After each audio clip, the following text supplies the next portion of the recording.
बात अब रेल हादसे की करते हैं। कल कानपुर में इंदौर से पटना जा रही ट्रेन हादसे का शिकार हो गई थी। रेल मंत्रालय ने कानपुर रेल हादसे के लिए 2 जांच कमेटियां बना दी हैं। 2 जांच कमेटियां इसकी जांच करेंगी। एक जांच को कमिश्नर रेलवे सेफ्टी लीड करेंगे, इसके अलावा जबकि दूसरी जो तकनीकी जांच होगी, तकनीकी एंगल से जांच होगी, यानी फॉरेंसिक जांच कराई जाएगी। कल तड़के 3:30 बजे कानपुर के पास पुखराया में यह हादसा हुआ था। इंदौर पटना एक्सप्रेस हादसे में 145 लोगों की अब तक मौत हो चुकी है। रेल हादसे में मारे गए लोगों को संसद में आज श्रद्धांजलि भी दी गई। भोपाल के एक घर में जहां कुछ दिनों के बाद बेटी की डोली उठती, वहां से आज मां और बेटी दोनों की अर्थी निकली।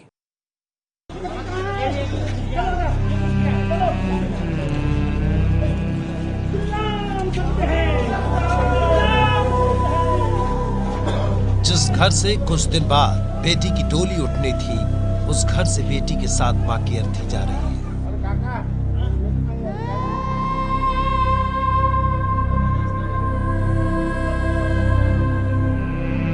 तस्वीरें भोपाल की। पत्नी गीता और बेटी रागिनी के साथ ठेकेदार सत्येंद्र सिंह शादी में शामिल होने पटना जा रहे थे, लेकिन किस्मत को कुछ और ही मंजूर था। बेटी और पत्नी को विदाई देने सत्येंद्र को अस्पताल से स्ट्रेचर पर लाया गया। सत्येंद्र तो समझ ही नहीं पा रहे कि क्या से क्या हो गया। बाकी घर वालों का भी रो रो कर यही हाल है। नहीं बात भी हमारी उड़ती।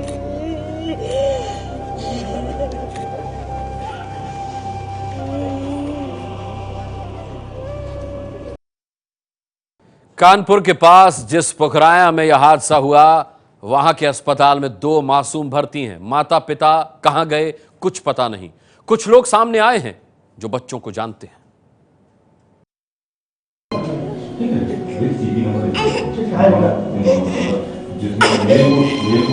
दर्द से कराह रही नन्ही सी जान न तो अपना नाम बता सकती है, न ही अपनों का पता। कानपुर के जिस पुखराया में ट्रेन हादसा हुआ है, उसी पुखराया के स्वास्थ्य केंद्र में इसका इलाज हो रहा है। इसी अस्पताल में 4 साल का आदर्श भी भर्ती है।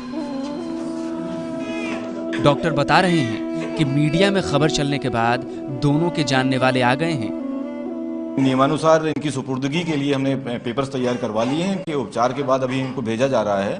बाल कल्याण समिति के जो अध्यक्ष हैं वही डिसाइड करेंगे कि बच्चे की एक्चुअल गार्जियनशिप किसको दी जानी चाहिए। उसके बाद ये बच्चे अपने गार्जियंस को सुपुर्द कर दिए जाएंगे। हादसे के बाद दोनों बच्चे जख्मी मिले थे। डॉक्टरों का कहना है कि इनकी जान को अब खतरा नहीं है।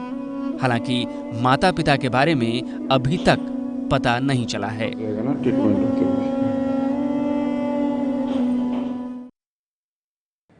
कानपुर रेल हादसे के बाद से दुखद कहानियां जो सामने आ रही हैं वो एक नहीं बल्कि सैकड़ों हैं। पटना के रहने वाले कंचन पाठक का बेटा अक्षय तैराकी प्रतियोगिता में शामिल होने भोपाल गया था, लेकिन उसका कुछ पता नहीं चल पा रहा।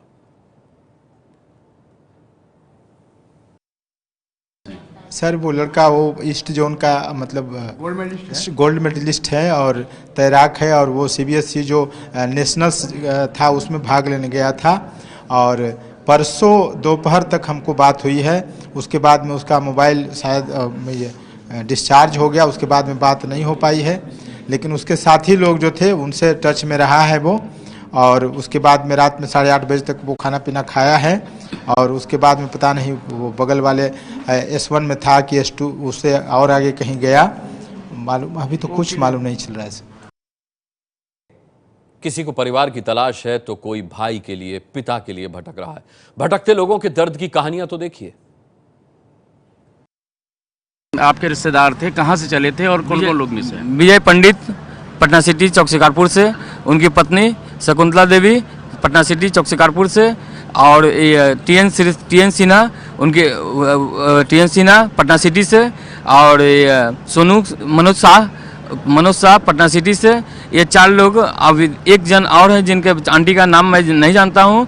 वो मतलब सभी जगह पोस्टमार्टम हाउस से लेके, बॉडी हाउस से लेके, अकबर हॉस्पिटल से लेके मैं खोज आया। अब बड़ी पदाधिकारी से यहाँ बात कर रहा हूँ तो बोल रहे हैं कि जो भी होगा वो माती हॉस्पिटल जाके देखिए, यहाँ कुछ नहीं है, यहाँ कुछ नहीं है। मेरे 2 कजिन ब्रदर भोपाल से चले थे और उनमें से एक प्रमोद कुशवाहा जो अभी मालती में एडमिट हैं और श्रवण कुशवाहा जिनका अभी तक कोई पता नहीं चला है, उनकी तलाश हम कर रहे हैं। सभी हॉस्पिटलों में सभी जगह देख लिया है, मर्चुरी में देख लिया है, यहाँ घटना स्थल पे भी आखिरी स्लीपर पूरा साफ कर दिया गया है, उसमें भी उसकी डेड बॉडी नहीं मिली है।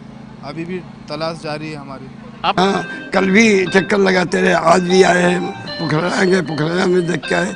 कल पुखराया का अस्पताल देखा और कल यहाँ भी देखा जो पेशेंट लेते हैं, और चीर फाड़ कर में पोस्टमार्टम हाउस में गए, वहाँ भी देखा, कहीं कुछ पता नहीं चल पाया। इकलौते नाती थे आपके? इकलौता नाती है, 2 बहनें इकलौता नाती है, और उसके बाईं आँख में माड़ा है, जो आँख सफ़ेद दिखती है, और माड़ा के बाईं आँख के सामने ही यहाँ पर वो है तिल नहीं मसा है। और अब आपको अब तक के सबसे बड़े ट्रेन हादसों के बारे में बताते हैं। 6 जून 1981 को बिहार के सहरसा में 800 लोगों की मौत ट्रेन जो है वो नदी में गिरी थी, उसकी वजह से हुई थी। 20 अगस्त 1995 को फिरोजाबाद में 260 लोगों की मौत हुई थी ट्रेन हादसे में। 3 अगस्त 1999 को गैसल ट्रेन हादसे में 285 लोगों की मौत हो गई थी। इसके अलावा 9 सितंबर 2002 को राजधानी हादसे में 120 लोगों की मौत हुई थी, और 28 मई 2010 को ज्ञानेश्वरी ट्रेन हादसे में 150 से भी ज्यादा लोगों को अपनी जान से हाथ धोना पड़ा था।